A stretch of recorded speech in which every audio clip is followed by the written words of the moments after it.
The final whistle has blown at the London Olympic Stadium. They've done it to us again. West Ham United 3, leading 3-0. Never going to be that easy, was it? It's finally, the final score is West Ham United 3, Leicester City 2. The Hammers opening the scoring in the 29th minute. Jesse Lingard, once again, scoring his 6th goal in 8 games. A fantastic finish from Vladimir Soufal, pull back to the edge of the area where Lingard was waiting to pounce, and he curled one into the net. Schmeichel one moved as the ball found the back of the net. So 1 minute before the half-time break, Lingard once again. Issa Diop with a fantastic long ball to Jarrod Bowen, who squared the ball for Lingard to put the ball into an empty net. West Ham cruising at 2-0 at half-time. It was 3-0 just 3 minutes after the break when Jarrod Bowen scored his 3rd goal in 3 games. Lingard once again involved, putting the ball inside to Thomas Souček. A short pass to Bowen, who just tapped the ball into the net to make it 3-0. Great credit to Arthur Masuaku for winning the ball 35 yards from goal, setting up the chance. West Ham thought they were 4-0 up in the 54th minute when Lingard, once again, cross found Issa Diop at the far post, who nodded it back across into the net, but VAR ruled it out for offside. And then, of course, it all went south for West Ham. Iheanacho, 20 minutes to go, pulling one back, making it 3-1 with a wonderful shot from the edge of the box that left Fabianski clutching at air. I think it was Masuaku who conceded possession for this second or third time in the space of a couple of minutes. The Hammers punished, and then in the first minute of added on time, 6 minutes added on, Iheanacho again scored. The ball played in from the right-hand side all the way across goal, and Iheanacho scoring at the far post to put West Ham in that position again. 3-0 up against Arsenal, conceded 3 to draw 3-3. 3-0 up at Wolves, conceded 2 to win 3-2. 3-0 up here again at Leicester. Who would have thought that? I wonder what the odds on that were. Leicester scoring twice, but not enough. West Ham back to 4th in the Premier League. 1 point behind 3rd place Leicester. Oh, Gnome, over to you. What do you make of that? I need some holiday, I think, after that. I think, the problem we have sometimes is that we tend to,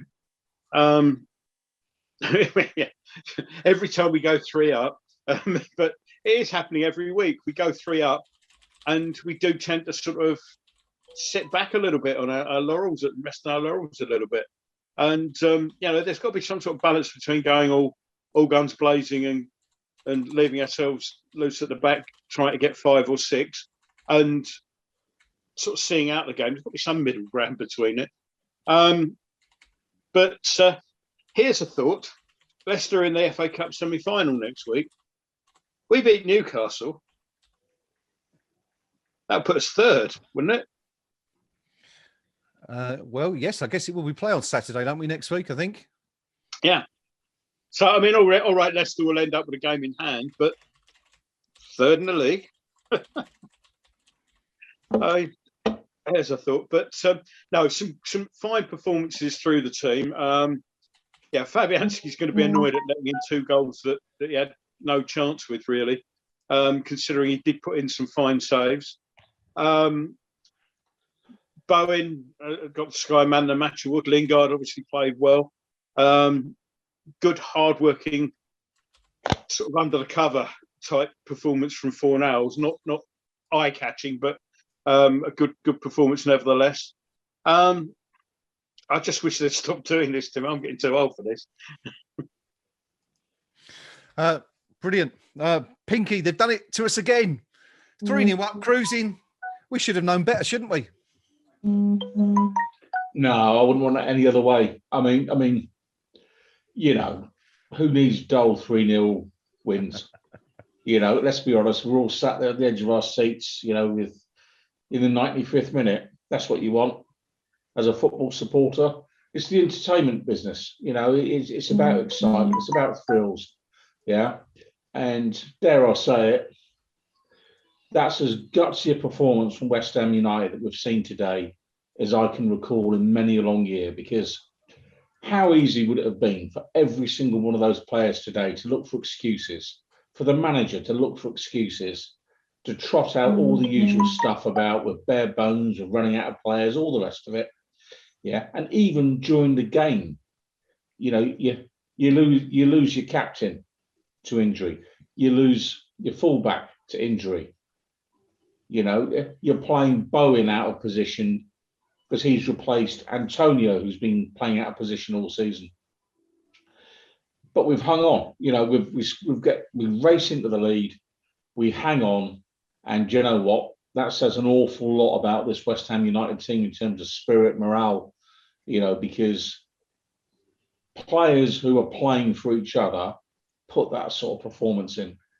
Players that don't give a toss, frankly, would have conceded the third goal.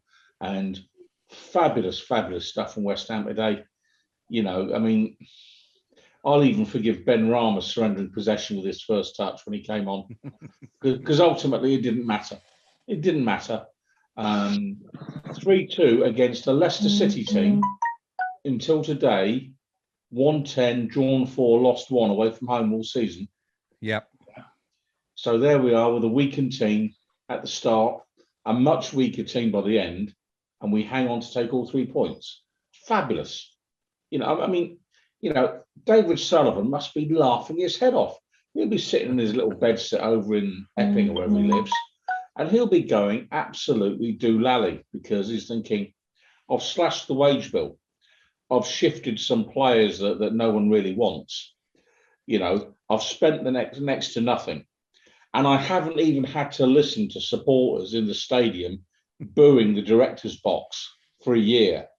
Yeah, he must be thinking this is dreamland, because somehow on a manager on his second time around, a manager who was badly treated by West Ham United. You know, let's not muck around here.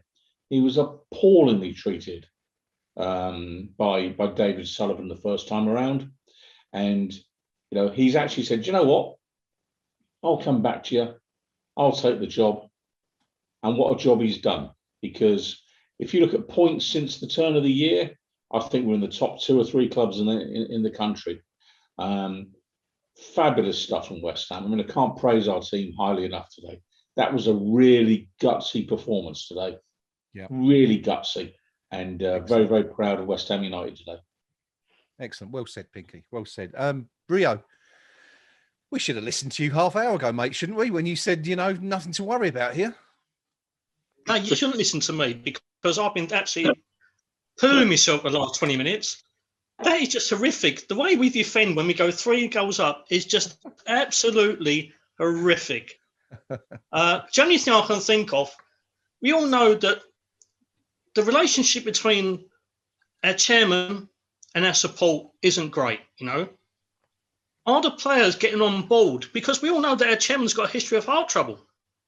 Are the players trying to force a change of management and in terms of our board by forcing our dear old chairman into an early retirement, shall we say? Because I'm 48. You look older. Yeah, I do. I feel it. I'm not surprised watching that every week. But my heart rate has gone absolutely mental the last 3 games. My son today has been keeping a record of his heart rate because it hit 140 for the defender at the end of the Wolves game. It's nearly hit that again today. And he's 21 and as fit as a fiddle. You know? West Ham cannot keep on doing this to not only like the older supporters, but the younger ones too. It's just terrifying. It's absolutely terrifying. There's a lot to take out of that game. Mostly blood pressure pills. It's just prescriptions. Amazing. Do you know what? I've got to say this. After all these years, I feel a bit like a kid again. Watching West Ham United the last 2 or 3 weeks, you know, it's kind of it probably, as you said there, it probably hasn't done much for the heart or anything like that. But up here, I feel like a kid watching this football team again. You know, it's just so thoroughly enjoyable. Whatever happens now, whether we finish 3rd, 7th, 8th, it has been an absolutely incredible season. Just so fun to watch. And In one sense, I'm kind of sad that we haven't had the opportunity to watch it live, but from another perspective, I'm kind of glad that we've managed to chronicle it all in these videos, and one day when we sit down and make a video of the whole season, and our reactions to the goals and the final whistles and the missed chances and stuff, it's going to be an incredibly awesome video. But coming back to what the club have achieved this year under David Moyes' Gnome, I do believe that that win, which takes West Ham a place up in the table, means we're only 5 points behind Manchester United now in second place. Should we be setting our sights a little bit higher? I still think we should do what I've said we should be doing all season. Ignore the league position. Have a few days taking the mickey out of Tottenham below us, then turn the league table off, go and play the next game. Each game as it comes. I've just got Lingard on the box. We're going to have to wait a little bit for managers, I think, because the main channels have gone over to some game involving a team a lot further down the table than we are. But we've got Lingard on. I'll just give you a few quotes here. Okay. And straight from the "Are you sure, Sherlock?" School of comments. We almost made a mess of it at the end. It's been like that for the last 3 games. We're still learning. We take the positives and negatives out of the game. We can always start really good and on the front foot. I'm picking up good positions where the ball is falling. It's a bit of confidence, a bit of instinct, knowing players and where the right and left back where the right and left back are going to put it. It's great. We've got something to fight for. Games are like cup finals. We grind out the wins and take the points home. The lads battle on. There's a big belief in the team. We take each game as it comes, and as my thing scrolls down, we take each game as it comes, step by step for top 4. It would be a brilliant achievement. First time in West Ham's history in the Champions League. So that's Lingard. I'll keep an eye open for the for Mr. Moyes if and when he comes on. As I say, it's the main channels that you'd normally expect to be doing the interviews are covering the next game. There's not an awful lot of time between games at the moment. No worries. Yeah. Okay, no problem. Yeah. I'll tell you what we'll do while we're waiting for those, Gnome. Let's just reflect quickly on what took place. Let's have a quick look back at the 5 goals that were scored this afternoon. Pinky, I'll come to you for the first one. 29 minutes on the clock. Arthur Masuaku skins his man on the left-hand side, puts a deep cross in that evades everybody, falls to Sufo at the far post, pulls it back to Jesse Lingard, and you can take up the story from there. What an incredible finish. Yeah, and absolutely. And first time I've seen, I described it as a bit scruffy. When they showed the replay at half time, I thought, well, if that's scruffy, you know what I mean? It was a glorious finish. I mean, he's pulled the trigger first time, timed it beautifully. I think I think Schmeichel was a touch unsighted for a while because he didn't move, but just to have the confidence, you're on the edge of the penalty area. And I'll have a pop, and how many times over the years have we been crying out for play, just have a shot kind of thing. I mean, there are certain managers in the not too distant past that probably fine him for that, hadn't he scored. So Lingard, he's there, he's full of confidence, pulls the trigger, bang, in it goes. And just the surge in confidence in the team then. Because it had been a bit cagey up to that point. But suddenly we're looking at it going, we can get something here. And how often do I make the point?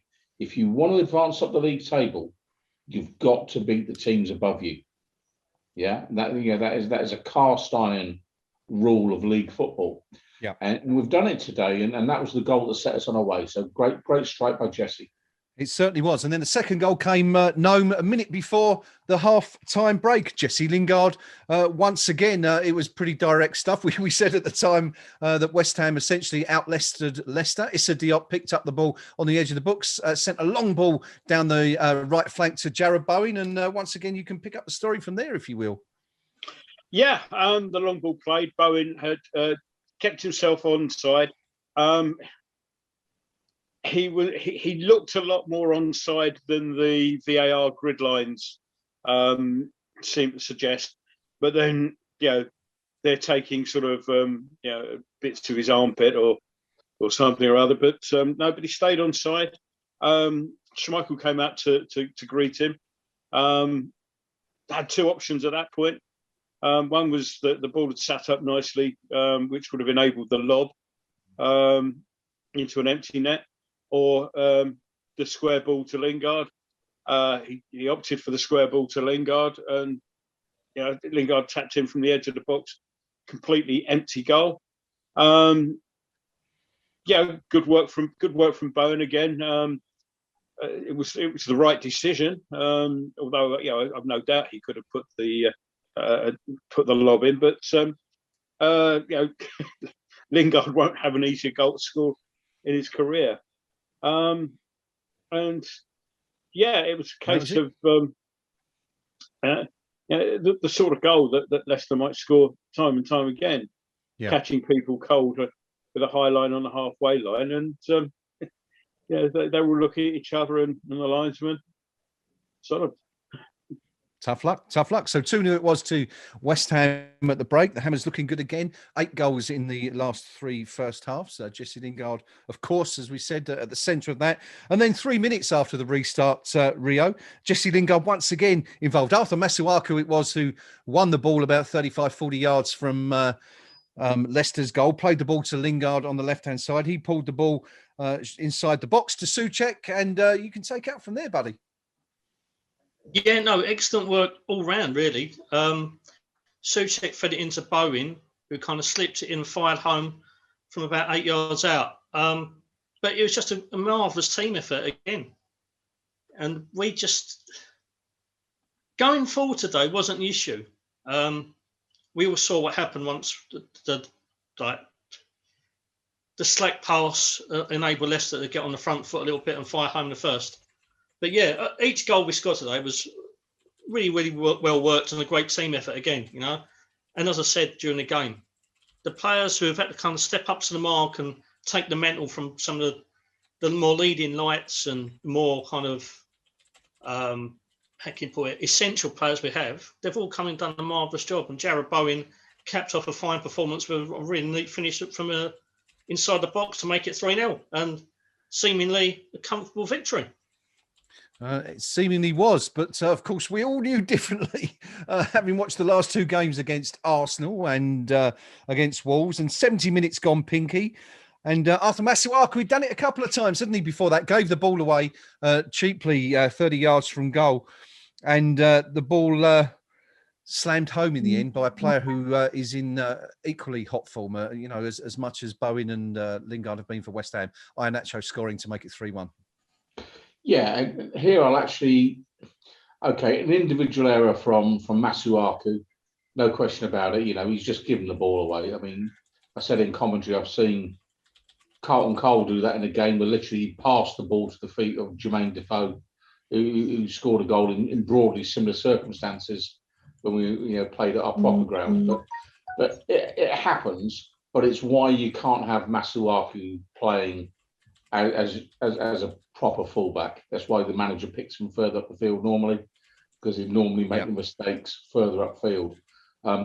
Generally, I would just make the point though about, I will credit Brendan Rodgers a little bit here, because when Aaron Cresswell went off, he made absolutely certain that every single Leicester attack pumped down towards Mark Albrighton down that flank, and they absolutely exploited it. So he had the player to exploit our weakness. He didn't miss the opportunity. But on that particular goal, it's an error from Masuaku. And it just goes to show goals change games, because up to then Leicester looked like doing nothing. But you gift a player who's in good form a good shooting opportunity from not that far out, he ain't missing. No, it was a terrific finish, and then of course we gave him another opportunity. Gnome a little bit closer to goal. It was in the first minute of 6 added on at the end of the game. We thought the Hammers had just about done enough to that point, and then I think it might have been Albrighton again, Pinky, actually, who the ball came in from West Ham's left. As you said, Albrighton had a really good game since he came on. Probably that's Leicester's best player on the afternoon when he summed things up. But Gnome, the ball played deep to the far post, and Iheanacho in to stab it home, and leave us all crossing everything in desperation for the last few minutes. Yeah, as Pinky quite rightly pointed out, when Cresswell went off, pretty much every sort of threat came down that side. I mean, it was a cross. It got in between Balbuena and Dawson. If Iheanacho first to react. Of course, it's worth ruminating on the fact that, and you're going to say, "Oh, here he goes again," but really, we ought to have been playing against 10 players at this point. Yeah, and there's a decision that really did affect the game. If we've got 11 against 10 at this point, then I think we'd see out the game a lot more comfortably than we actually did. But that's all I'll say on that, and you lot can pick that one up. But it's something that really was a very, very poor piece of refereeing and did affect the game. I'll leave it there. But yeah, well, we will come back to that in a moment, because I think it was a very important point in the game. But it was nervous times again for us Hammers, wasn't it, for the last 3 or 4 minutes consequently. 3-2, and of course they've just announced this 6 minutes. Now, I don't know the psychology. There are people who can work this out, but if it had been 4 minutes, and I know there's whole 2 minutes there, but 4 minutes, I don't think they get that first goal in stoppage time, because 4 minutes is almost kind of standard. When you get to 5 and 6, you think, "Oh, that's ages yet," and you suddenly get a bit of a boost from the length of time that's left. I guess it's the same sort of maths that sees everything priced at £4.99 instead of a fiver. You've got that sort of psychology. It doesn't seem quite So they got the double boost by the announcement that there was 6 minutes, and I don't think that was particularly an unfair 6 minutes. I think the injury to Cresswell did take quite some time, and similarly with Noble, clearly he was in a lot of pain, and those probably themselves, between those two, probably took 4, and then you had obviously the associated substitutions for both sides. So 6 was probably about right, but it suddenly becomes very, very difficult, and it's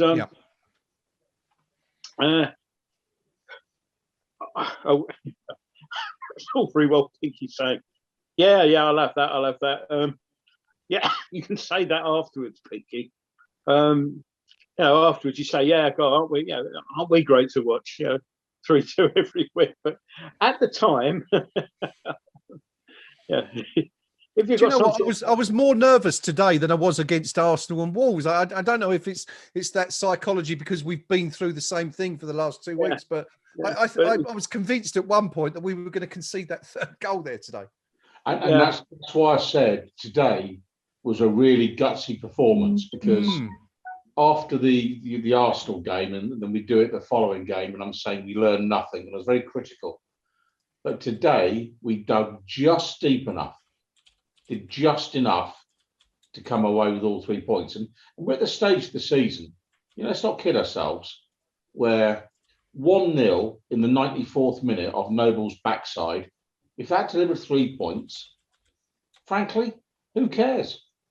We're at the right end of the table. We're competing against Manchester City, Manchester United, Liverpool, Leicester, who have been in the Champions League in recent seasons. We've got Tottenham Hotspur chasing, desperately trying to play catch up with us. Yeah. We're competing against the clubs, frankly, who, a couple of them, you might argue, we always felt that we were in their peer group anyway. But let's not kid ourselves. There's a couple of them are over the hills and far away from us, and we're up there competing. I'll take 3-2 like that all day long and twice on Sundays. I mean, Great result. Great result. Yeah, fantastic. And of course, not just competing, but you know, actually beating these sides. I mean, of course, let's not forget. I mean, Pinky, you mentioned earlier in the game. I'll throw this one over to Rio actually, but Pinky mentioned earlier in the match that Leicester had only been beaten once on their travels in the Premier League this season. 10 wins, 4 draws, 1 defeat. It's now 2 defeats, and West Ham have beaten Leicester home and away this season. Let's not forget that this is a really strong Leicester team. And we've managed to turn them over twice and scored, what, 6-7 goals against them. And it's just another one of those statistics, isn't it, that just marks a fantastic season. Yeah, absolutely. It's something I was going to bring up anyway. We've taken 6 points from a team that haven't been out of the top 4 all season. A team that are widely lauded as the next team who can regularly break into that top 4, top 5.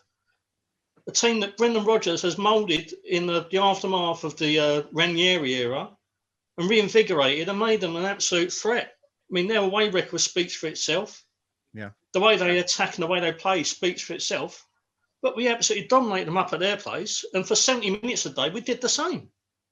It's just that after we allowed them one opportunity, which Iniacho took with aplomb, but in the form of his life, he's bound to, that we caved in. It's a kind of mental block when we go 3-0 up and we kind of go in on ourselves and collapse mentally. But yeah, for 180 minutes against one of the best sides in the league, we've actually battered them really, apart from that 20-minute spell.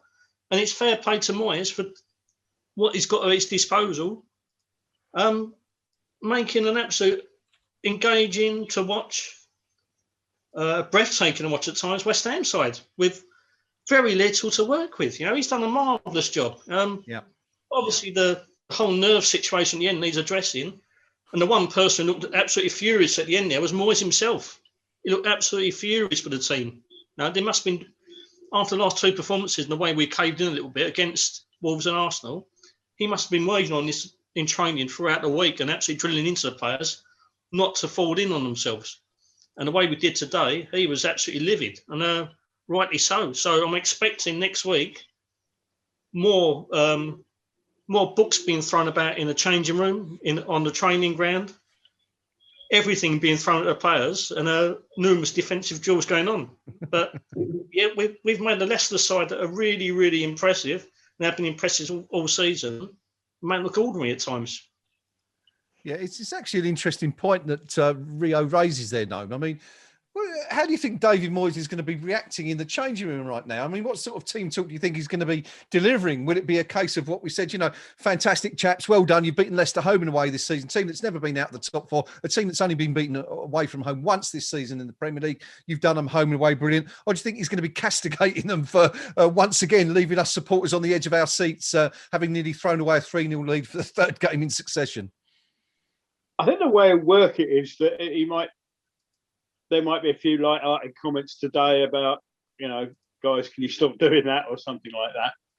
But I think the time for actually sort of proper analysis of that is when they sit down on Monday or however it is they do, and they analyse this properly, and where they can actually turn around and say, you know, and point at individual issues, you know, where, you know, you should be filling in there, you should be pushing up there. I don't want to see you doing that, you know, rather than just sort of a blanket, bloody hell, guys, you know, that was absolute crap. You know, throwing pizzas about or whatever it is the accepted thing to throw about is today. You know, there's a time for considered and measured response to that.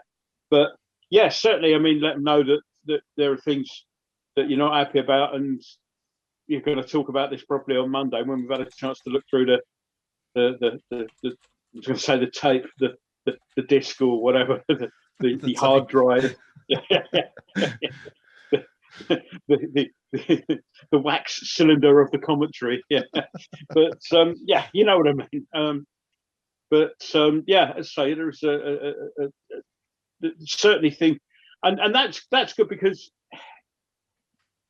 yeah, we're 4th in the table, and we haven't got there by chance, and it's you know, what you don't want. In the past, West Ham might have been sitting there and saying something along the lines of, well, we're 4th, so yeah, let's pat ourselves on the back. But it's a measure of how far we're progressing and how far we want to progress. Yeah. That just being fourth is not good enough. Let's look at what got us there. Let's see what we can improve on, and that's progression. That's true progression.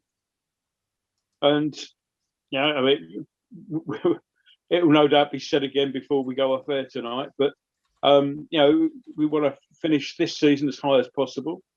And as Pinky said earlier, and we want to then look at next season and say, right, well, we want another season like last season. We want to be pushing. Maybe we've played out of our skins and above ourselves to get that far, but we want to be putting ourselves in a position where we can really, really give it a go. And for that to happen, it's going to be money, I'm afraid, because as we're now beginning to see, Cresswell, that looks like if that's the hamstring, it looks like, then that's not a quick job. I don't know the extent of Noble's injury. It looked very, very painful. That's a wait and see job. But we've got Rice, we've got Antonio. Bonner's on the way back, but that may be another week or two. And it would be a shame that because of a lack of depth of squad that we end up finishing 7th or 8th, which would still be a good result. But you'll be sitting there thinking, oh, if only we'd had a bit more of a squad, and I don't want to be sitting there going, if only at the end of the season. Yeah. Well, at the moment, I think we're sitting here just thanking our lucky stars at the moment, the way things are going. We'll come back to that in a minute because I just want to. I'd like to grab everybody's thoughts on the injury situation because going forward, it looks like that's going to be the thing that possibly affects West Ham more than anything for the last few games of the season. Before we do that, a couple of things I want to talk about. Some of the players, ex-players, have been commenting on social media since we ended the match. I'll just go through a couple of those comments at the moment. Jesse Lingard, scorer of 2 goals this afternoon, says, "Big W, keep pushing." Bit cryptic, not sure what Big W is, but anyway, perhaps someone can let us know. Like W for win, L for loss, D for draw. Oh, well, that could be. Yeah, that would make sense, wouldn't it? But Jesse, Mikhail Antonio didn't play today, not in the squad. Says the boys did the business out there today. A huge win, massive 3 points. Let's keep it moving forward. Declan Rice took to Twitter to post a 2-word tweet. Which no doubt someone will make a 400-word news story out of tomorrow. Declan Rice simply posted, "My heart," to which Arthur Masuaku has replied, "Is it because of me, Declan?" which I thought was kind of funny. And Gary Lineker, remember him? He used to play for Leicester, big Leicester fan, says, "Football just plays with you sometimes, gives you just enough hope to believe, and then snatches it away." Our thoughts and sympathies with Mr. Lineker, and we look forward to your views on Match of the Day later tonight, Gary. That's what some of the players have been saying. There'll be more comments from them, of course. We hope that Gnome is going to be bringing us the thoughts from David Moyes if we can find them, and Brendan Rodgers later in the game. Another comment, Anton Ferdinand has also taken to Twitter to write, "Core the nerves, but we got the job done though. Come on, you Irons." The injury situation. Let's come back to that quickly. We joked before the game that West Ham were going into this one spineless, being as we were without Mikhail Antonio up front, Declan Rice in the centre, Angelo Ogbonna at the centre of defence. To that, it looks like we've added Mark Noble, who looks like he's got some kind of shoulder injury after his arm landed awkwardly on his shoulder during the game. Aaron Cresswell limped off with what looked like another hamstring injury. Also want to get the panel's thoughts on the decision to allow Cresswell to continue for another couple of minutes before he was pulled off. Certainly didn't help the situation. Rio, West Ham are running absolutely on empty now. The squad is threadbare. We looked at the team before the start of the match. Ben Rama side, Ben Rama really the only player of any note, maybe Balbuena who came on, with first team credentials. what happens if we go to Newcastle without those five? I mean, we do hope that Ogbonna can sort of recover from injury this week and will be involved to some degree. But David Moyes has got his work cut out now, hasn't he? It's we always joke about Harry Redknapp and the bare bones phrase, but we really are at bare bones right now. Yeah, most definitely. And week by week, it's becoming more telling. The injuries are beginning to creep up and get worse and worse and going to affect us badly. As I said during the game, the Cresswell one is one that should the rest of the squad remain fit, we can kind of cope with, because Balbuena steps in as a right-sided centre-back out of the three. Diop's more naturally suited to that left-sided berth. And as you mentioned, Ogbonna's on his way back. So that's not particularly a massive issue for us, I don't think. And also, I was going to say, during the second half, before Arthur lighted his copybook somewhat, and he's redeemed himself a little bit with his post-match comment, so gets a little bit of a thumbs up for me for that. But his timely return from injuries afforded us to kind of ride out the Declan Rice situation a little bit easier than first thought, because he enables us to play the three at the back, got more of a balance in the middle there, and it enabled Souček to occupy the two central berths. Because as we know, when you play the three together, Rice, Noble and Souček, it gets so stagnant. I mean, the lack of pace is so obviously evident. They get in each other's way a lot, and it really disrupts the flow of our play. But Arthur playing that left wing-back role has kind of enabled us to kind of ride out Declan's injury a little bit better than we previously could have done. Yeah. How we're going to cope with Marquis out of next week is a different matter. There is no more natural replacements available to us. Conor Contra was on the bench for the first time in a while this week. He'd been the one to step into the breach, you would have thought, because who else can fill that role? The way that we play with a couple of deep line midfielders, there's no one else I can see who can actually perform that role. We've also got the attacking options strangely missing still. I thought Yarmolenko, especially back in training a few weeks back, he's not surfaced at all. Manuel Lanzini's presumed gone to Bermuda because he's obviously missing a triangle somewhere, because he ain't been seen for almost a month now. So we just don't know. Until we know the extent of Noble's injury, we don't know how we're going to cope. But I would have thought Conor Coventry is the most natural step forward. He's been called up under the Ireland's full squad, so he's obviously got some potential. I mean, we obviously haven't seen it because he's played so little first-team football. You can't grasp how he's going to cope at the top level. But you would have thought that he'd be the one to step into the breach if needed. We're coping all right elsewhere. As I said, Cresswell's one isn't going to be as crucial as had it been someone else up front who's injured. But I think the squad, the way the squad has reacted today and reacted so far to the injuries we have sustained, gives you a little bit more hope, but it's getting worse by the week, isn't it? Yes, it certainly is. It certainly is. Pinky, next week at Newcastle, no captain, no vice captain, no striker, no substitutes. What do you do if you're David Moyes? You go with whatever you've got, and you line up Steve Bruce and David Moyes and say, right, would you swap positions? And both of them are going to say, you must be joking. I want a squad of players will say Bruce, and Moyes will say, I'll take the league position. But ultimately, what we've seen here is Moyes has managed to be just flexible enough in his team selections to get a competitive team on the field.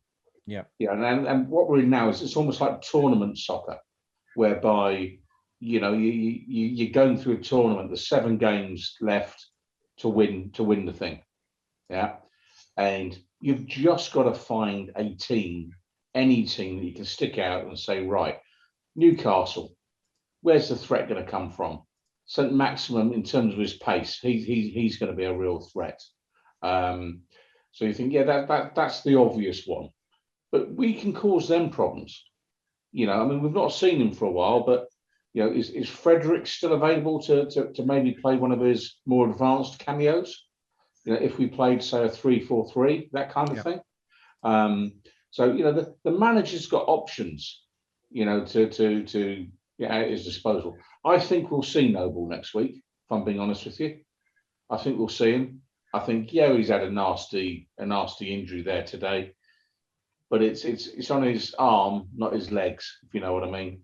And you know what? They can do wonders with medicine these days. Yeah, have some of that, son, and just run around, and you know, you'll be all right. So I think we'll see Nobes, but for me, it is getting threadbare. It is getting harder.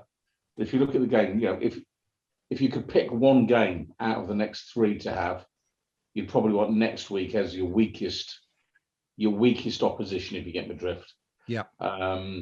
So Newcastle, yeah, I think we can still go there. I think we can still come away with 3 points.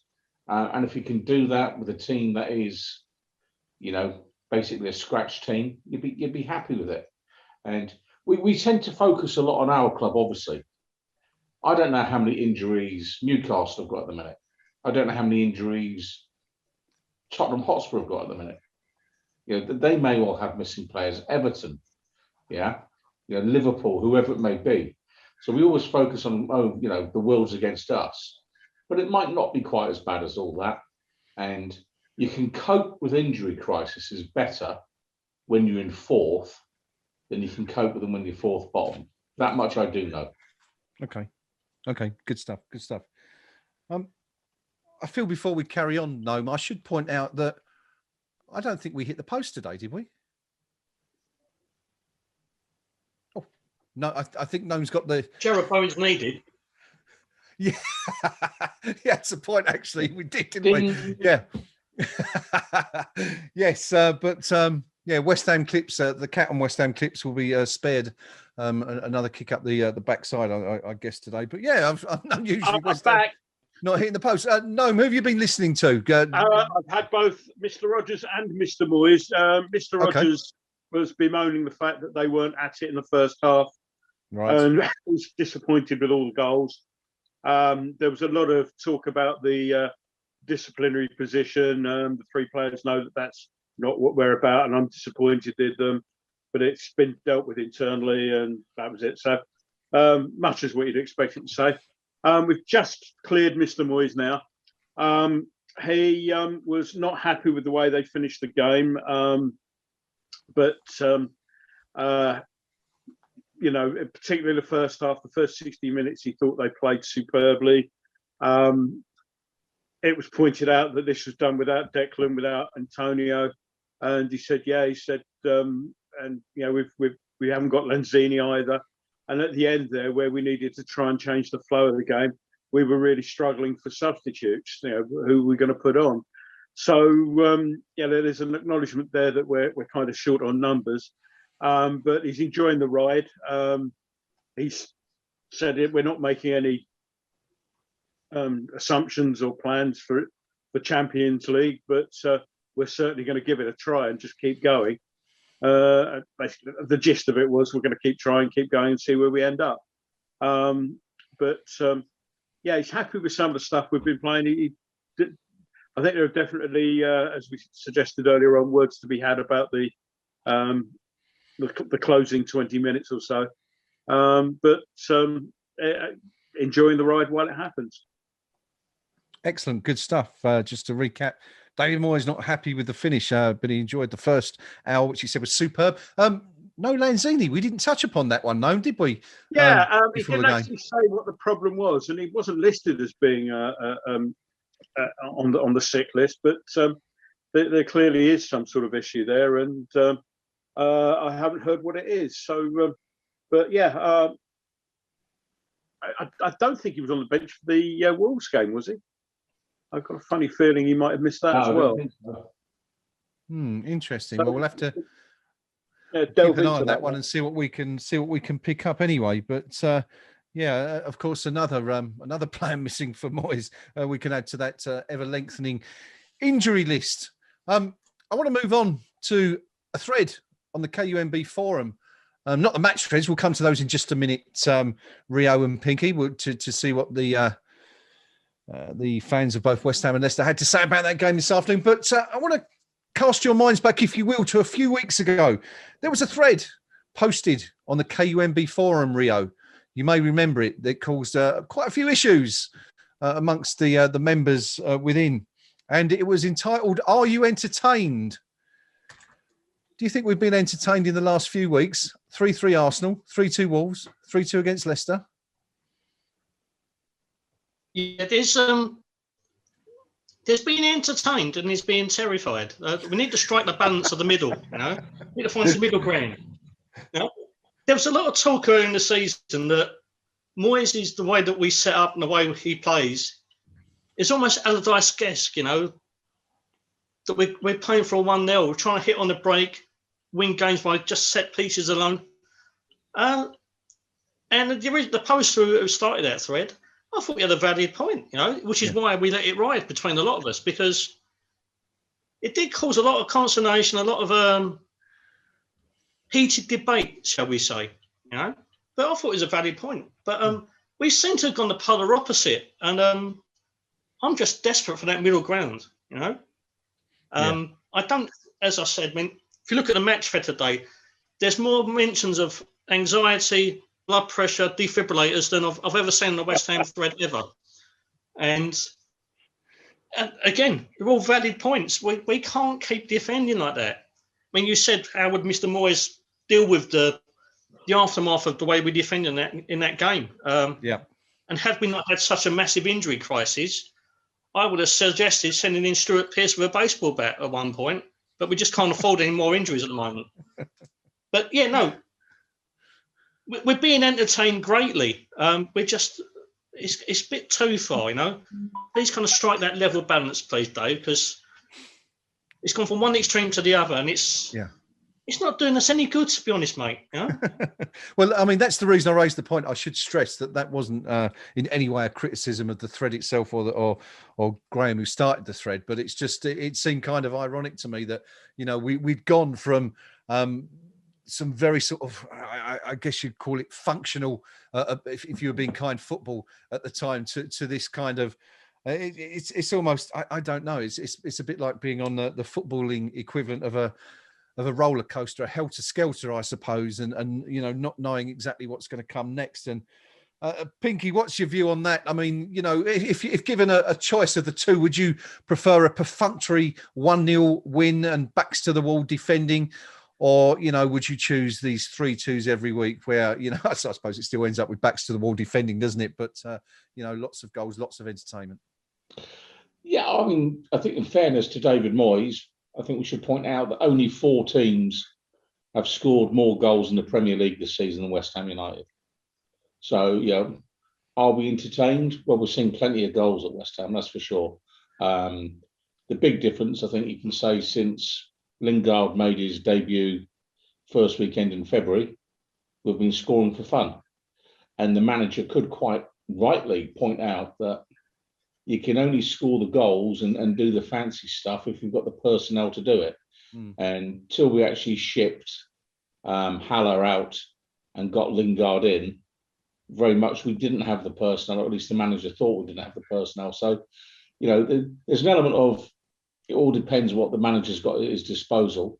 If you want to know my personal opinion, what I prefer, this is the Diego Simeone or the Marcelo Bielsa debate. And in a stadium of 60,000 West Ham United supporters, 59,999 are going to want Marcelo Bielsa. Okay? I'll tell you that for nothing. Every week, they would love watching a Bielsa team. Just attack. I'm the bloke who'd be stood there pining for Simeone.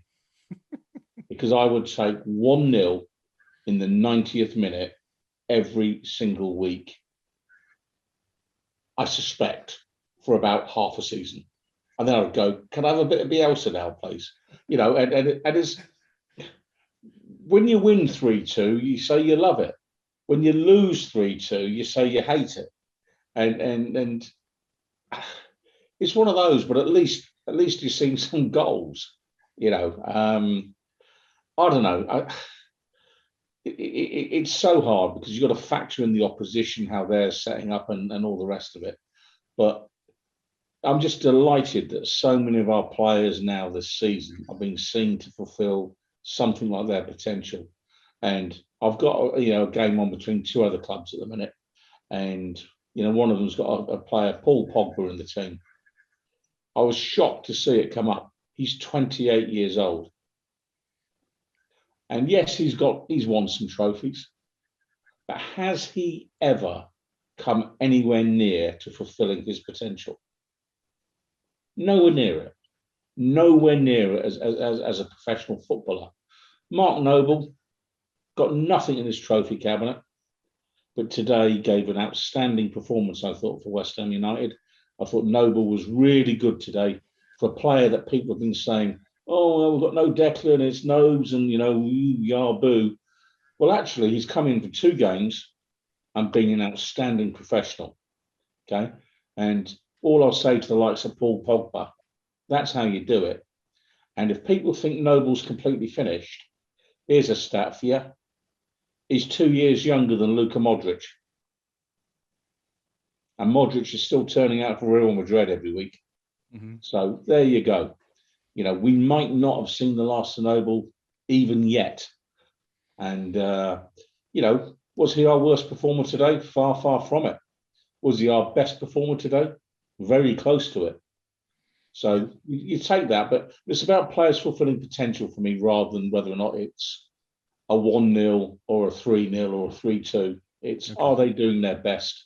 And I think today what we saw from West Ham was a really gutsy, we want it performance.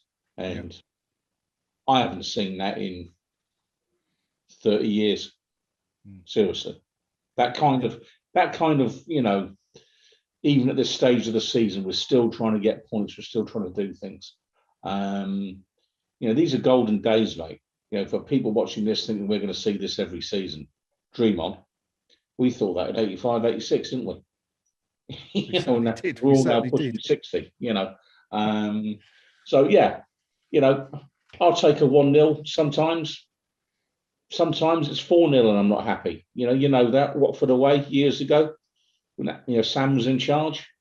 And what got me that night was we go a goal up very early, and I can still see it. Him screaming out to Jack Collison, right, Jack, tuck in now. And I thought, I'm going to smash you in the face, Sam, because you know what? There's no need for that. You don't have to have 1-0 or 4-0. Yeah, you can have somewhere in between, but it's about the intent and about what you're trying to do. And what Moyes is doing at the minute, I think he's got the balance just about right.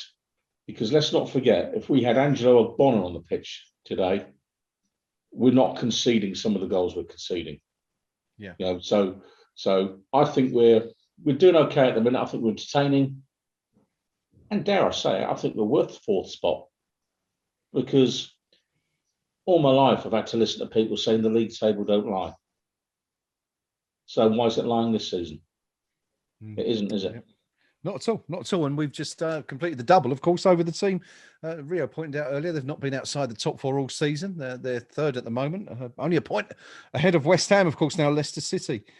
Beaten by the Hammers home and away this season. Halcyon days, indeed, at the London Olympic Stadium, known. But are you a Simeone or are you a Bielsa? Yeah, I'd much rather...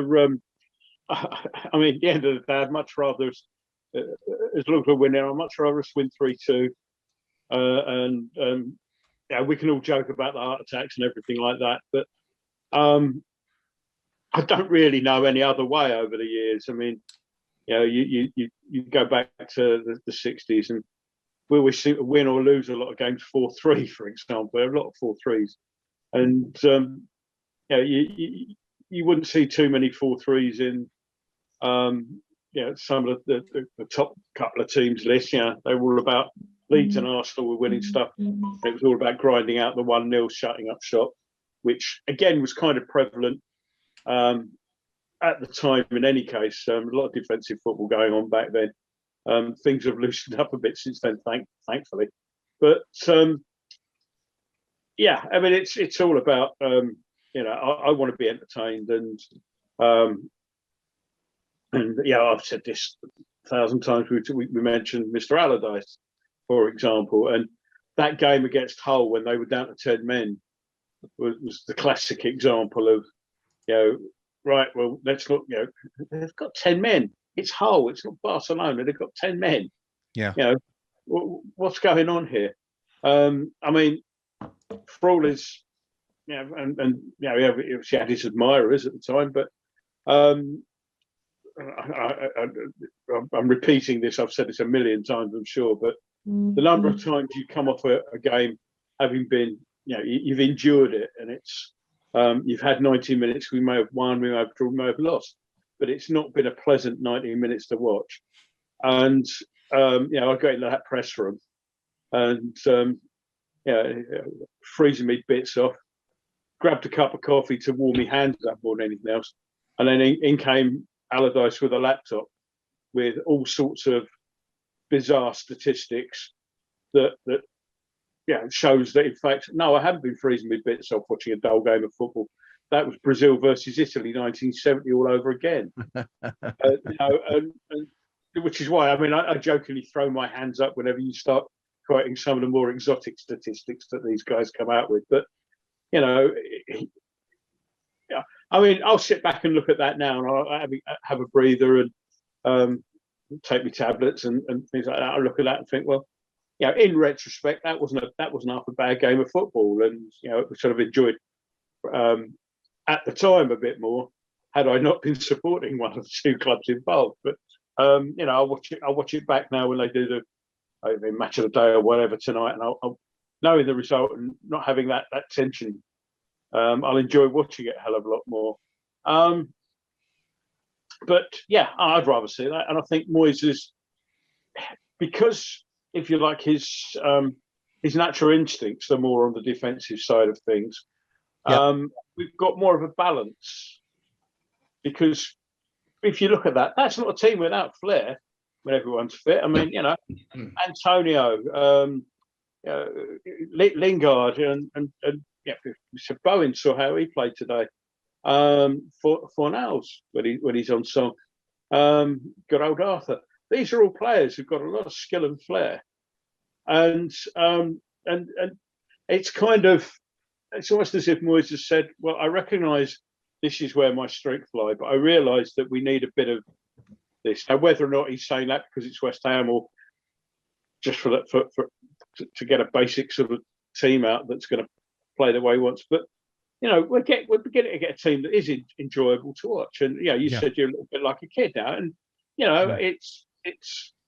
I'm no longer turning up onto this sofa and thinking, "Oh God, how's it going to?" And when we get back into the stadium, I'll be. Hang on, you were for the last 10 minutes because I saw you. Yeah, true. But I mean, in recent years, we've gone through whole seasons sort of watching games like this, haven't we? We have indeed, yeah, very much so. And really, since lockdown and the return, and I think Moyes had time to sort of set up a basic game plan, if you like, and this is how this team will play, which you don't kind of get if you come in halfway through the season, which it came in December. You've got to work with what you've got. The break last season did us a lot of favours, not least in giving us kind of another pre-season, so we could set up a way of playing and a brand new sort of fresh approach to things. Yeah. And when he came in before, the first time round and also the second time round, he's got to do an international rescue job on somebody else's team at that point. Yeah. But he's had effectively 2 pre-seasons thanks to COVID, and we've now got somebody who's playing. It's fairly solid, apart from the second half of many games at the moment, and it's fairly solid, and it's good to watch going forward. So if that's a Moyes side, and that's the Moyes way of playing football, then I'll have that. Okay, Definitely. good stuff. Good stuff. I just want to quickly look back at the match stats, which we haven't brought you, and it's quite interesting because there's a definite sense of a pattern coming here in the last few weeks.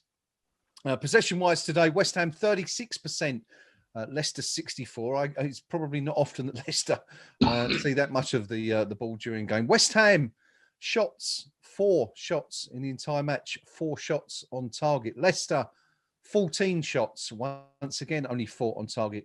West Ham only 1 corner in the game. Leicester 9 corners. West Ham committing 7 fouls to Leicester's 13. And Gnome's favourite stat, expected goals. West Ham 1.07 to Leicester's 1.15. So again, West Ham making the very most of the chances that come to them. But just touching on that one very briefly, Rio, you know, we're seeing this quite often in recent weeks. West Ham conceding between 14 to 20 shots on average now, 14, 15 shots to 20, you know, every game. But while not having as many as the opposition, certainly making the most of them. Again today, 100. We only had 4 shots, but every single one on target.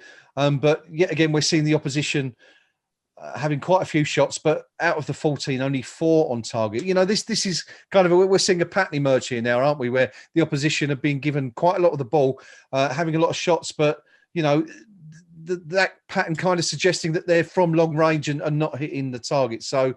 What do you sort of make of that? Yeah, it's interesting to see. I don't think in the long term it's sustainable. You know, what you've got to factor in is this still isn't Moyes' side. He's only, I think, 2 or 3 players there, the ones he's actually brought in Soucek, Soufal, and even could argue Soufal was only bought because of the injury to Ryan Fredericks early in the season. Yeah, Lingard is obviously he's by, and hopefully we can make that permanent.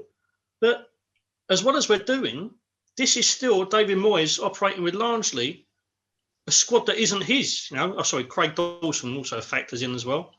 But yeah, it's still not his side. It's still something that he's trying to mould with the tools at his disposal rather than what he's created so far.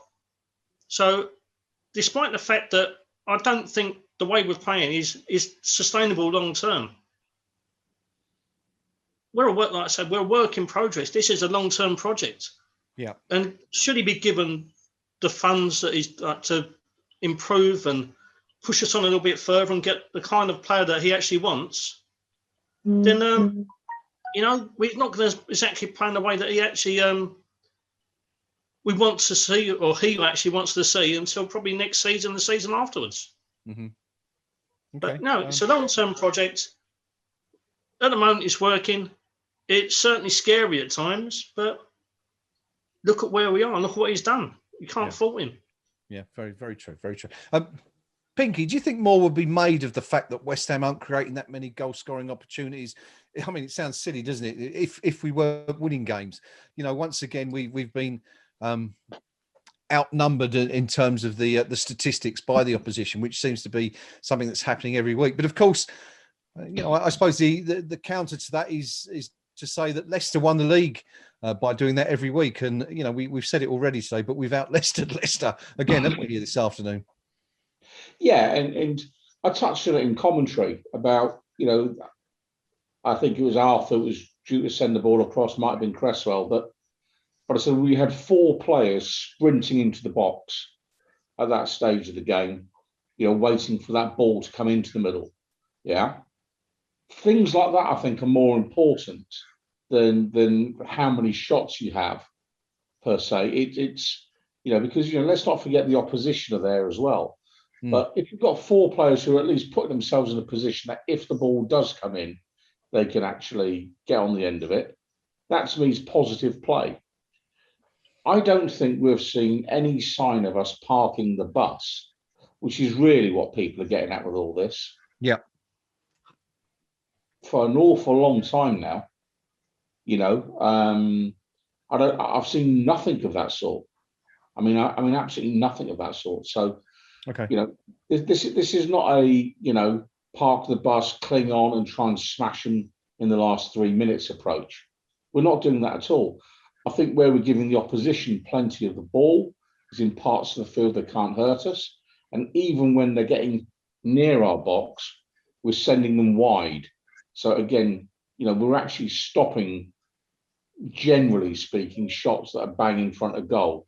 Today, the Masuaku error when he passed the ball to Iheanacho, being a kind of exception. But that's good defending. That's good defending, is to say, do you know what? We'll send you wide right and wide left because you're not going to score from a shot out there. And if you put a cross in most weeks, if you've got an Ogbonna there or a Craig Dawson, they're going to deal with it. That's proper football, is having a game plan. So this is how we will nullify the opposition's main attacking threat. And, I'm at the point, I'm not sure what I know what supporters would want if they think they want much more than what we're seeing. I think back to when Barcelona were everyone's supposed darlings, and they were playing like 800 million passes a half. It was a snore fest, an absolute snore fest. You had teenagers there, enjoying the pleasure of their own body. Go look at that. They've made 900 passes in 40 minutes. Who cares? It's boring to watch. Yeah. Well, it's only when you move the ball forward does it become exciting. When you actually push the ball forward and it actually takes the opposition's players out of the game. But if you're going to do 300 passes before you actually make that pass, I can pretty much guarantee there'd be boos ringing around the London Stadium week after week. So what do we want? And for me, I don't think it's necessarily the fact we're winning that's stopping the booing. I think it's the fact that we are clearly not parking the bus. We're simply not. And I'm not having that people say he's playing negatively or defensively. What a load of old tosh that is. Absolute tosh. Not having it. Good stuff. No, we did say early on in the second half, didn't we, that, we couldn't recall Fabianski having to make a serious save. But, we've seen it week in, week out, the opposition having 20 shots. Fulham, going back to Fulham when we drew 0-0.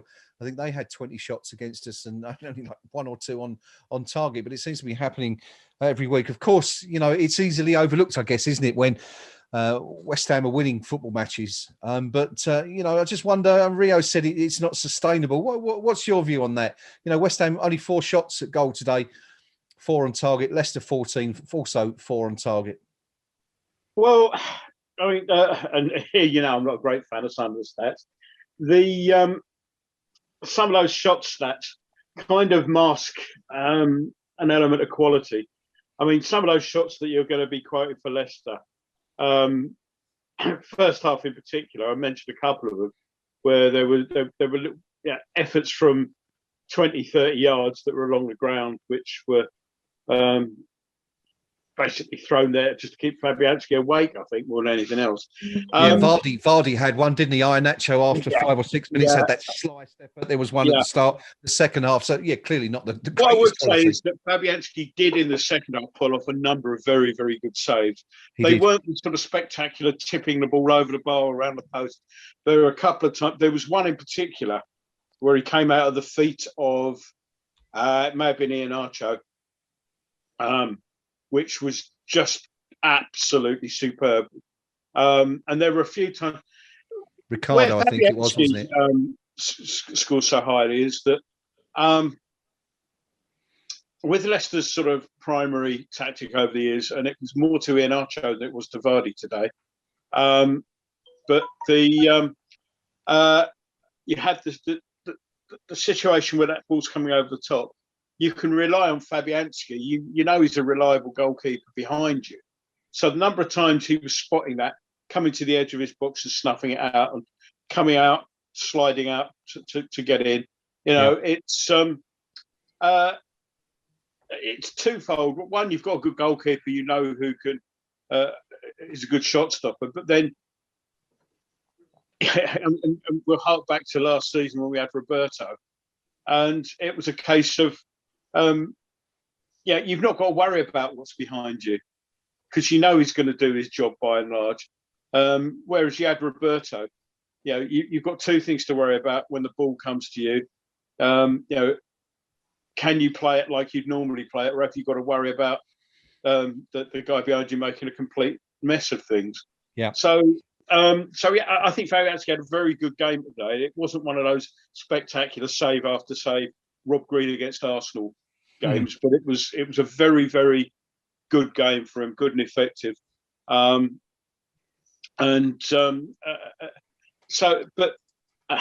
is it sustainable? Well, obviously, if you're going to be conceding more shots than you have, they're not all going to be Jamie Vardy back passes. And Vardy's well out of form at the moment. Yeah. And it's that sort of we're going to come across teams who are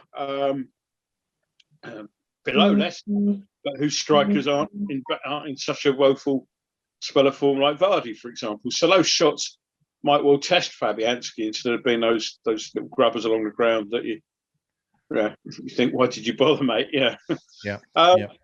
So in the long term, if you're going to concede more shots than you have, then it's not going to be overly sustainable. But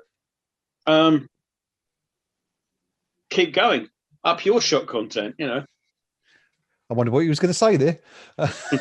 But anyway, thank you, gentlemen. We are coming to the end of this afternoon's stream. There are a couple of points I want to touch on before we do that.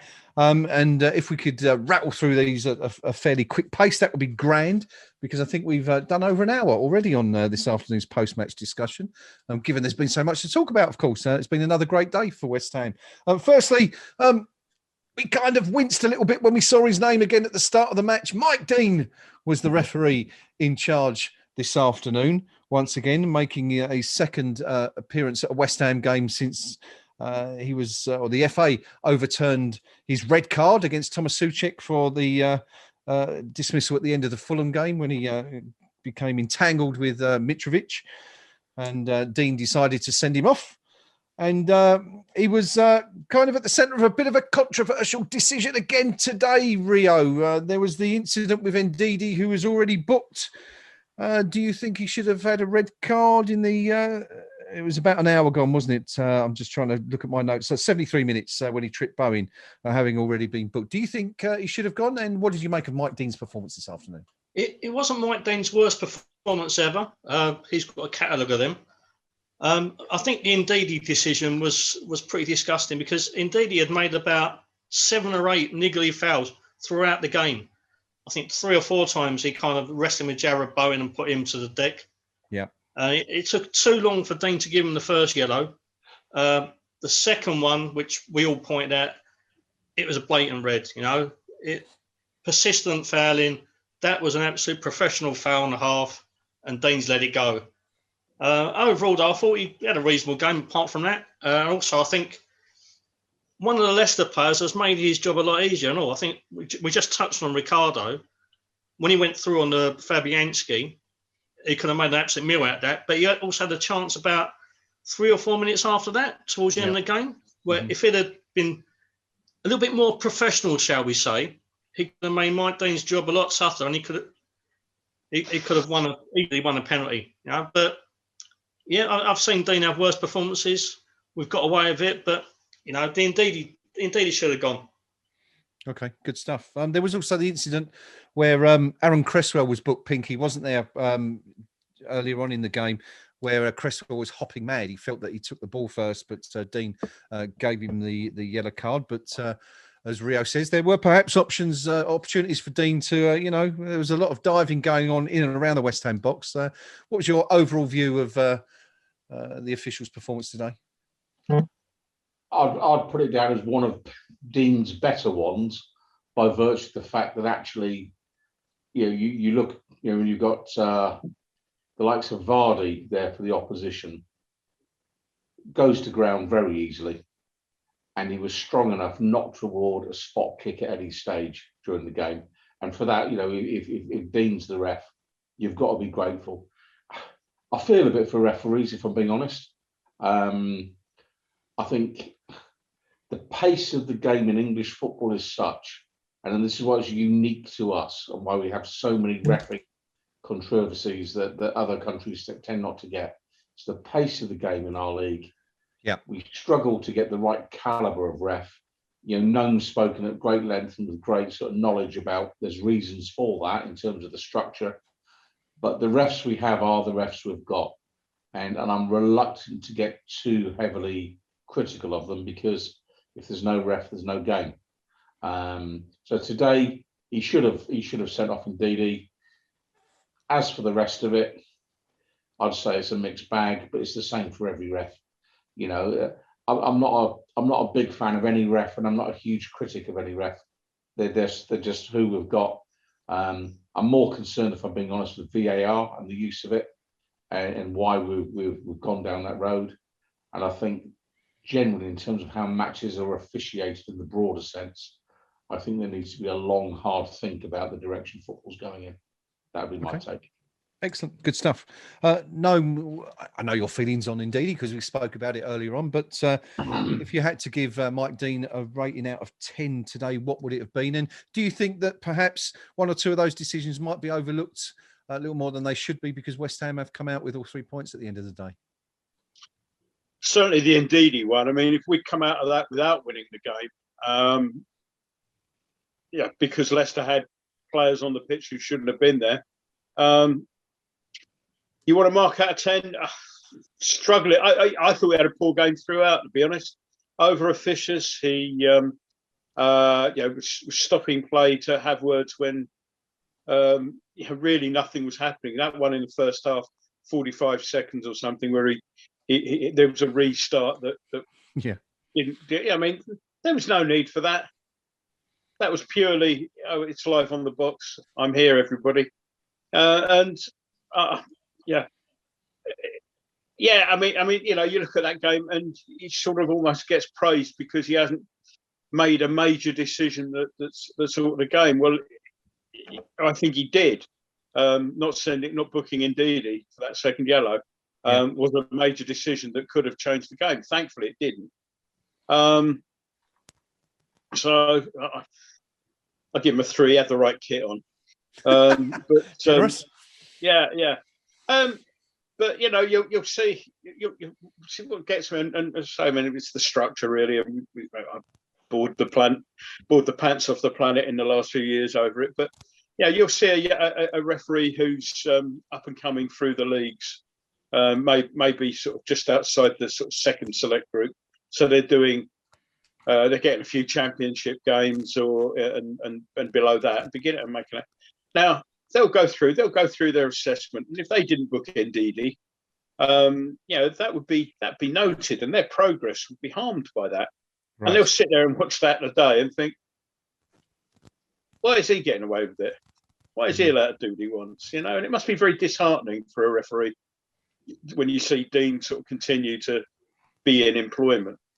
When you try to do your best, and you give of your best, you give your time up, and you may not be as with all the best in the world, mistakes get made, but there are honest mistakes, and you get to a stage where if you keep making them, then you'll progress as far as your competence allows. That's fine. Mm-hmm. But if you're sort of stood below that level, looking up and thinking, how do I get to that level?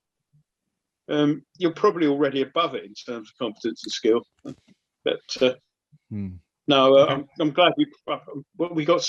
How many games we got left? 7, 8, 8 is it? 7 to go. 7 more to go. 7 to go. Yeah.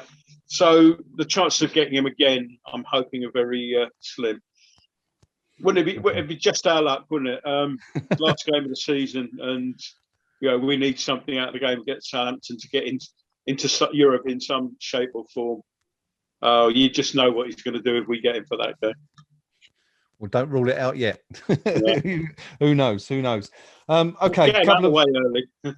Yes. So a 3 out of 10 from Gnome for Mike Dean this afternoon, who, as we said, we're kind of a little bit surprised that he didn't send off Ndidi for what looked like a pretty nailed-on second bookable offence with the foul on Jared Bowen. A couple of things left to go before we wrap up this afternoon. We haven't done man of the match, chaps. Let's do that next. Pinky, I'll come to you first. Who's your man of the match this afternoon? This is a toughie because do you know what? It could have been any one of a couple. You know, there's Lingard with a brace. There's Bowen with an outstanding effort in terms of, you know, not his normal position. There's Noble at the grand old age of 33, doing a bit of a star turn in the middle. There's Issa Diop, who only made one glaring error in the whole game, but generally was sound. There was Craig Dawson, who I thought was back to somewhere near his best today. There was Lucas Fabianski, who made one crucial save that really made the difference. I mean, how many candidates do you want? I think, for my money, I'm going to give it to the captain. Written off, cast aside, but second week he's come in, solid performance. Good job from Mark Noble today. He's my man of the match. Mark Noble is for Pinky. It's funny, isn't it, actually? Last week, the same result as Monday night, and we were really struggling for candidates for man of the match Monday. And as Pinky says, you know, we're kind of trying to pick players who we couldn't consider for this afternoon. There are a plethora of choices out there. But Rio, who do you go for this afternoon? Yeah, I can't give it to any of our defenders because it just wouldn't fit with me, fit right. I had three candidates myself. Jarrod Bowen for tireless running and an excellent goal again. For Pablo Fornals, once again, his work rate is exceptional. He was bought as a number 10. Everyone expects him just to be a simple kind of flair player, but he offers so much more. His work rate is exceptional. But for me, it has to be Jesse Lingard, not just for the goals. His all-round play, his defensive work as well, was absolutely exceptional. He made some tiny interceptions. He gets in amongst it. He links up play between defence and whoever's playing up front exceptionally brilliantly. So, yeah, Jesse Lingard. Okay, good stuff. It's Lingard for Rio, Noble for Pinky. Gnome, how about you?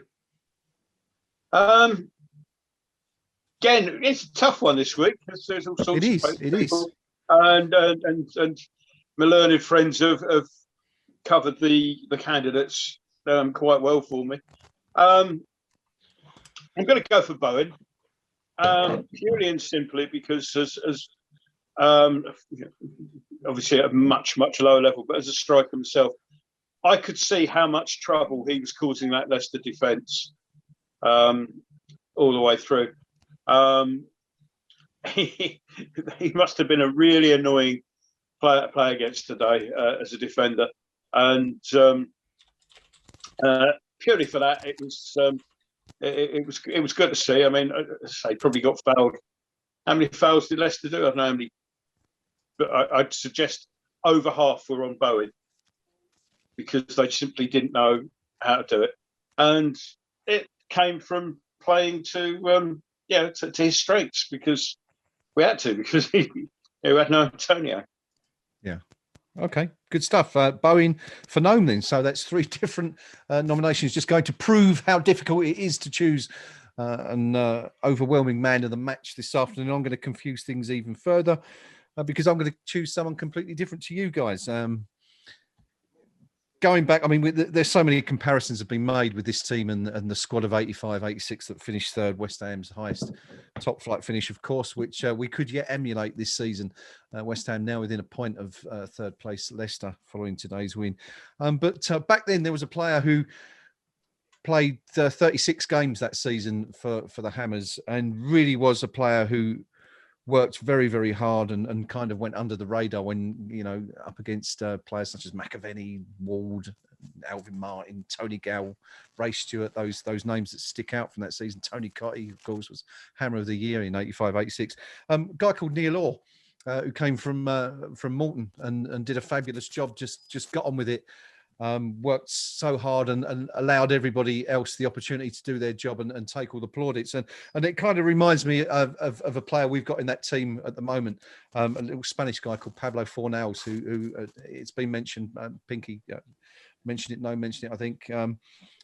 The work rate is absolutely tremendous, and he performs a very similar task, I think, in that he allows the better known players to go about their business and do their jobs. You know, the Lingards, the Nobles, the Bowens who've taken the plaudits today. It's all because of the work rate of players like Fornals, and it's kind of unusual, I think, because it's not really. I think you think of sort of Spanish players and you think of the flair players rather than, you know, the grafters and the hard workers. That's sort of more of a, I don't know, I suppose if you were regionalizing that sort of performance, you'd think of maybe your sort of Eastern European players who, you know, who do that sort of heavy lifting, as it were, in midfield. And here we are with a player in Pablo Fornals who did it, and he did it today with aplomb. Absolutely gave everything to the cause, as he does every minute. And it's for those reasons that, you know, it quite often goes unnoticed, and that's why I'm going to give it to him today anyway. So Rio going for Lingard, Pinky for Noble, Gnome for Bowen, and Fornals for me. And I think, gentlemen, that might just be the first time ever in the history of Eyes Up Mother Brown that we've had 4 different nominations for the Man of the Match award. So there you go. A couple of things to wrap up before we finish. We haven't had a look at the forums, gentlemen. Should we start? Should we start with the Leicester view, Pinky, and just see? I mean, obviously there was a lot of consternation before the game and criticism of you know, those players who had been suspended for the game. Madison, Perez, Hamza, all unavailable today, made unavailable by Brendan Rodgers for breaching COVID regulations in the week. I'm sure that that story will develop in the coming hours and days. But yeah, what's the view down on the was it Fox's talk, wasn't it? Yeah, and if I tell you, the match thread was shut promptly, and they're now up to a post-match discussion of 9 pages on it. But you know, here you go, shocking performance, but we're a whisker away from drawing, which I think a touch of revisionism going on there. Our second half performance gives me some hope. You know, his reality, I think Roger's got it wrong today, and Roger Melly on there. All credit to Albrighton for a fantastic 30 minutes. And yeah, ever since, you know, he made his debut for Aston Villa all those years ago, when I think Winston Reid was on debut for West Ham United that day. You know, he's had our number, Albrighton. You know, when he must be due for retirement soon. And he's a player I'd look forward to seeing the back of, if I'm being honest. Yeah, he's another one. I'd like every single individual involved in our playing staff and management team take a long, hard look in the mirror on and off the field. I think they're being quite harsh on themselves. There's one here, incredibly poor, even though we got a couple back. Can't let the last 20 minutes mask over a poor performance on the whole. Be lucky to get top 4 now. And generally speaking, the theme of their forum is they think their top 4 chance is gone because of the run of games they've got coming up. So there's a definite slump of shoulders in the King Power this afternoon. So yeah, they're not happy. Let's put it that way. Nothing so absurd that you're going to have a field day on the opposition view. I'd say it's reasonably measured, but they are not happy. Let's put it that way.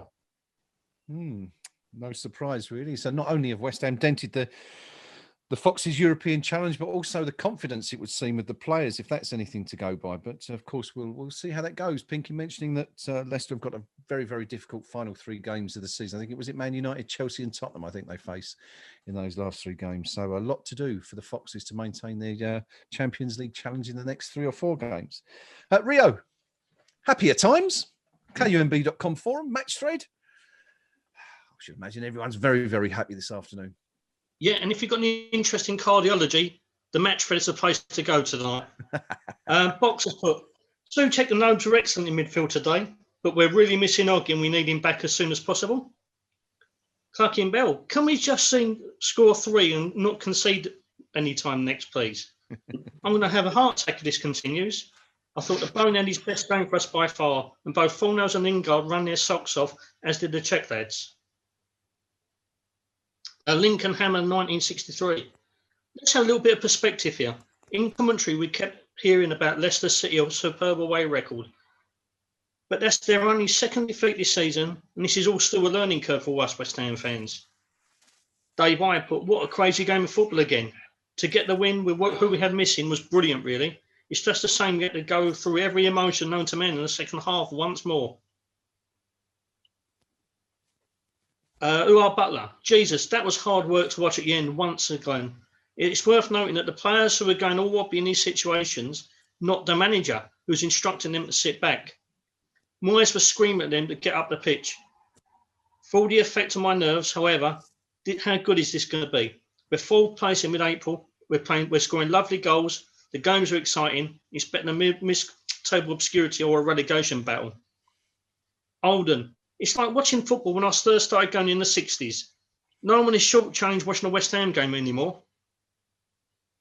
MK Hammer, for me, man of the match was Pablo Fornals. He worked tirelessly, was excellent on the ball.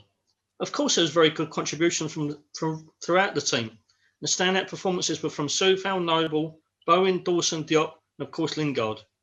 We all won about Noble's legs, but did we miss his influence when he went off? And I am Rhino. One thing that is becoming increasingly apparent is we're not as reliant on some key individuals as we thought we were. We may lack squad depth, but we have talent and character across the pitch, and the players are incredibly well motivated. And so far, despite the injuries, we are finding ways to win. Moyes and his staff must be given enormous credit for this. So, yeah, there's a lot of positivity, a lot of mention of blood pressure, a lot of mention of anxiety. But all in all, we're a happy bunch of campers. We most certainly are. It's been another fantastic afternoon for West Ham here, or there, should I say, because we're not here at the that place behind me, the London Olympic Stadium. One more subject to touch on, gentlemen, before you can all happily go and enjoy the rest of your Sunday afternoons. I do appreciate I've had you for quite a while tonight. Time seems to have passed rather quickly.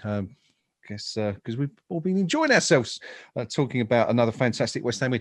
Newcastle next weekend. I think I'm right in saying the only team to do the double over West Ham United this season are Manchester United. And Newcastle, of course, have the opportunity to do that, having won 2-0 down here in East London on the opening day of the season, can condemn West Ham to a second defeat this year if they manage to do it again at St James's Park next week. Are they going to do it, though? Let's see what the team think here. Gnome, over to you first. The Hammers, on paper, it's a game you're really looking forward to as a West Ham fan this season. A trip to a side in Newcastle who, though they had a very, very decent win at Burnley this afternoon, have been pretty dreadful since, sort of September onwards. How do you see that one going?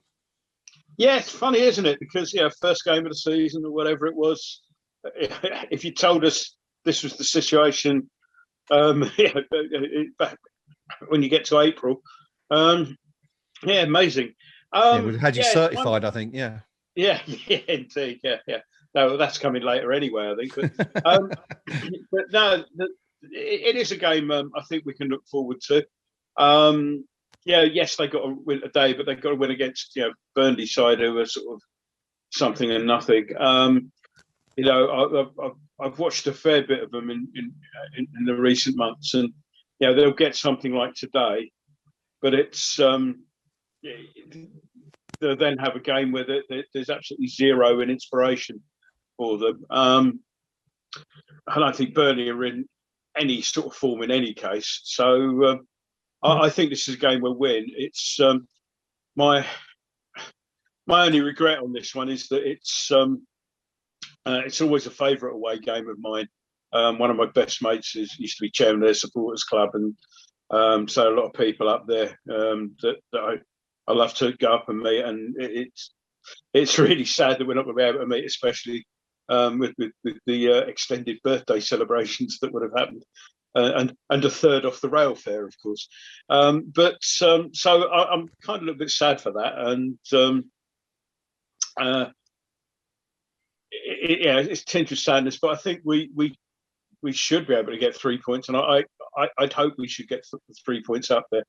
And it's unusual because normally we go into a game against Newcastle in recent years, and the gang of us that will meet up, and then we'll be trying to do a sort of reverse 4 Yorkshiremen sketch.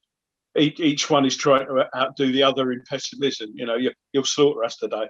No, you're going to slaughter us today. It's that sort of thing going on.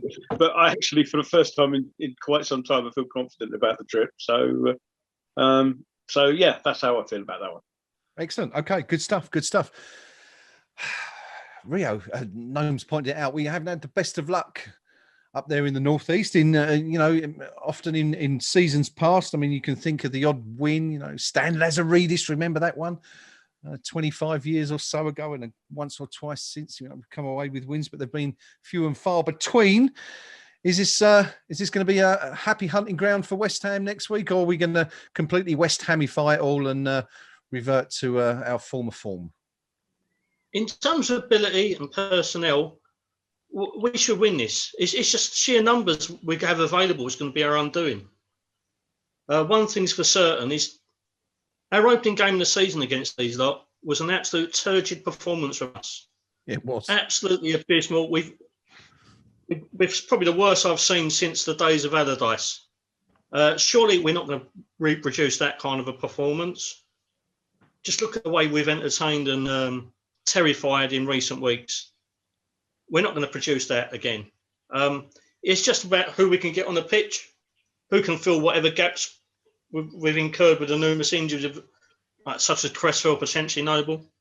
But there's nothing to fear from Newcastle. You know, all we've got to do is go back with the right mentality, which I dare say, I have no doubts that Moyes will set us up correctly. It's just do not go 3-0 up. That's the only thing. Excellent. Thank you, Rio. Do not go 3-0 up, says Rio.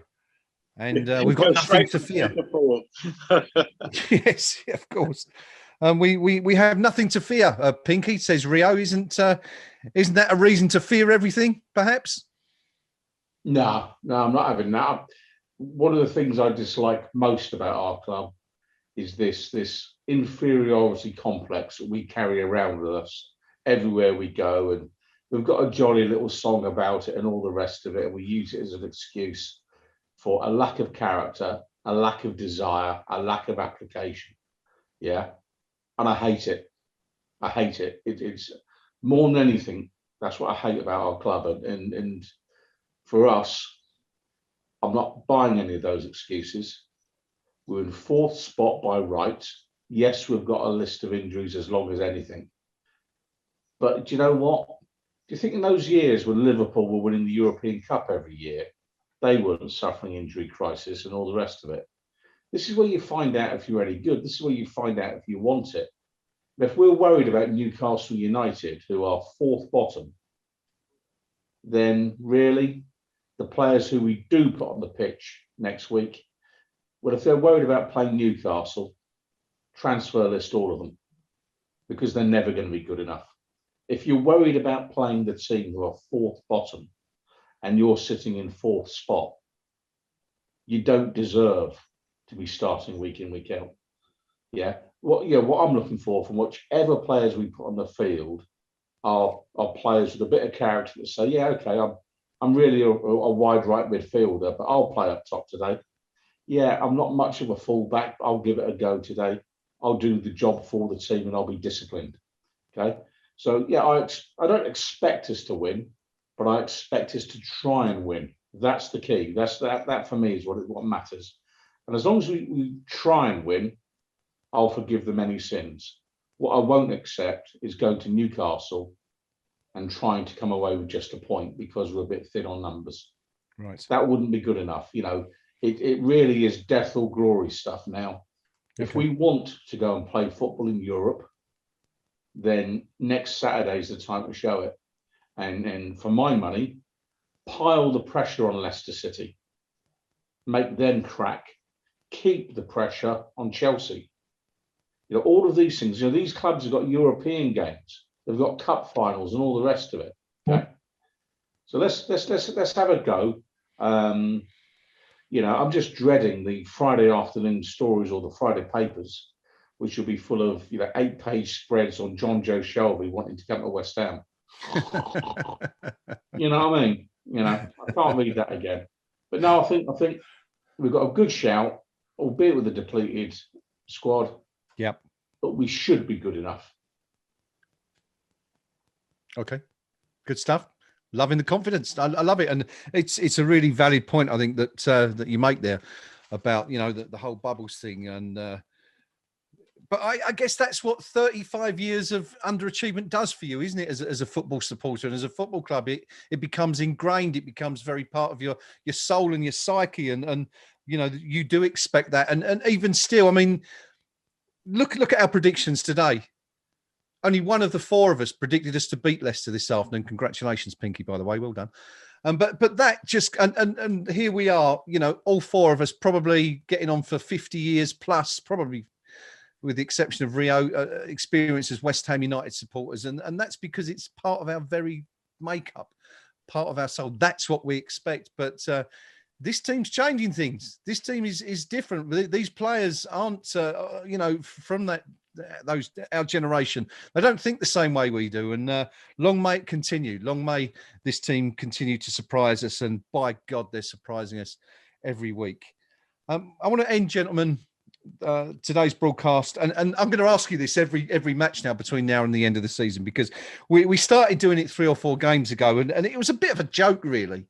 You know, because we had no pretensions or aspirations of ever achieving a position in the Champions League, but we're there by right, and we're close. There's 7 games to go, and who knows? Another 4 wins out of those 7 could be enough now to cement a place in the Champions League. So, you know, I sort of started asking you all jokingly whether or not you felt that we had a cat in hell's chance of doing it. And of course, being dyed in the wool and long-serving West Ham supporters, none of us thought we did, but here we are, in with a very real chance. So I'm going to ask you today for the first time, and as I say, I'm going to repeat this every week from now until the end of the season. Gnome first. Will we qualify for the Champions League this season?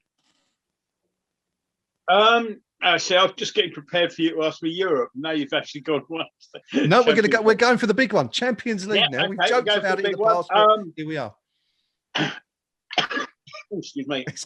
See, coughing. Can't believe it. Will I live to see it? I don't think we will. Okay. I just think it's perhaps one step too far from us, and. Okay. But it'll be a damn close thing, and I'll be delighted. I'll be more delighted than anyone else to be proven wrong. I think we'll just fall short, but not by very much. Which is why I sort of sit there and look at fourth and smile and sort of laugh at Tottenham for a little while. Then I put all the league position out of the game until the following weekend and see how we do at the end of that game. See where we are and smile and laugh at Tottenham then, and just take each game as it comes. That's how okay. It's like David so far there. Anyway. So yeah, it's exactly the manager's mantra, of course. Yeah. All season. Pinky, Champions League, yes or no? Yes. Yeah. Excellent. I said last week, if we beat Leicester City, we'll go into the Champions League. We've beaten Leicester City, so there you go. I'm sticking to my guns. We'll make the Champions League. It won't be pretty. We'll be winning ugly because we are struggling. But I don't care because I want the team to finish as high up as possible. It's not a trophy. It's important to remember that. It's not a trophy, but it does allow us to enter a competition we've never been in. And I think our supporters deserve it, frankly. So I'm saying yes. And even more importantly, I can report exclusively we are currently 41 points ahead of Sheffield United. Okay. Henry Winter, yeah, do your worst, son. Lord Justice Griffiths, do your worst. Yeah. Oliver Holt. Okay. So it's a yes from Pinky. Rio, Champions League, yay or nay? No. I'm expecting a real West Ham to turn up at any moment now. So I'm going to say no. I'm going to keep on saying no until that passport is uncovered and unwrapped. Okay. Two no's, one yes. I'm going for a yes. I'm going to go for a yes. I'm going for the optimistic. Look, I said earlier today, this West Ham team, the way we're playing, that our results recently remind me an awful lot of Leicester when they won the title 5 or 6 years ago. And of course, we're not going to win the title this year. We know that much. But I still wouldn't rule West Ham out of finishing top 3, given what I've seen today. You know, we've all right. We fell apart a bit at the end, as we have done against Wolves, as we did against Arsenal. But you know, we've absolutely blitzed Leicester. This is a team that's lost once away from home this season. We've absolutely blitzed them in the opening 35 minutes. I think it's absolutely key that we've lost a couple of players to injury. And I think if we lose Jesse Lingard, who, you know, as I said, I don't believe that one player makes all the difference, but, you know, he's really given us that edge that we need, I think, to make a push for the Champions League. And I think we can do it. I see parallels between us and Leicester 5 or 6 years ago in that, you know, every week you thought this was it. This is the end of the run. And they kept on doing it. I just think West Ham can do it this year. And let's be honest, Pinky touched on it earlier in the stream. You know, we're not going to get another chance like this for a long while. If we don't do it this year, and if we do it, it gives the club the opportunity to go out, expand, buy better players, and who knows what could happen there on. So, always dreaming. So it's a yes for me. So 2 yeses and 2 just equalised against Tottenham. Fantastic. What a great way to end the show, eh? What a great way to go out. That is it from us on an afternoon in which West Ham returned to 4th place in the Premier League and are now just 1 point, tantalisingly close to 3rd place and emulating that much vaunted 1985-86 season, a point behind Leicester, who we beat today by 3-2.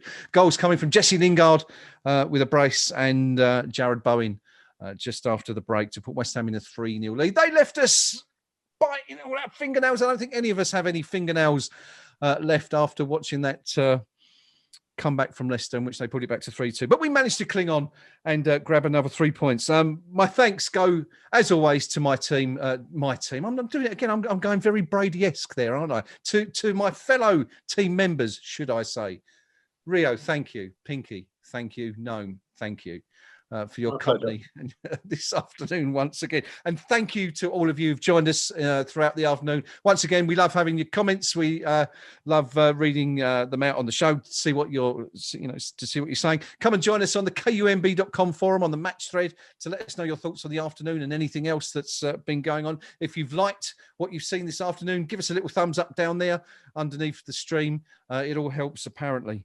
The league table doesn't lie, said Pinky earlier on in the show, and West Ham United end the afternoon 4th in the Premier League. When we started, it was snowing outside.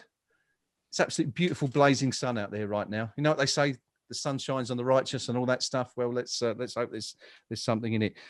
We'll be back next weekend. West Ham United travel to Newcastle, looking to secure another 3 points in our battle for Champions League qualification. Until then, that's it, as I say, from us this afternoon. See you next week. Until then, come on, you Irons.